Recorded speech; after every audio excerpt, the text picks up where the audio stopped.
Hello. In this video, I intend to teach you how to register with the Darwinex broker.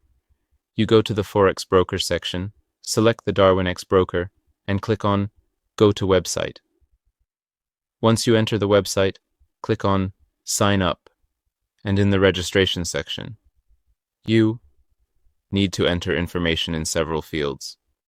In the first section, you choose a username for your account, and we recommend using characters that are connected without spaces and including numbers, followed by your email address.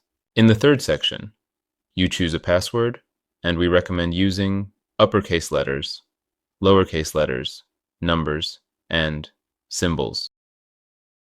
You also select your country and account type. You confirm the website's rules by checking the box.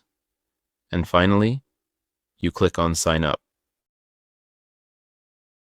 In the next section, you choose whether you are an investor or if you will use your account as a trader.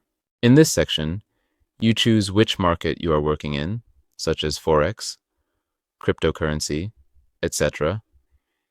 If your market is not on the list, you select Other and enter your desired market here.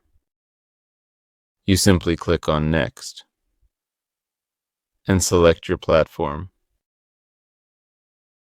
For example, we selected MetaTrader 5, and then you click Next. You choose how you became familiar with the Darwinex website, and click Next. Your account has been created, and to verify your Darwinex account email, you check your email, and click on the Darwinex email. By clicking on this part, your account is verified via email. To work with the Darwinex website, you must upload documents such as an ID card, identification, etc. Wishing you success and victory.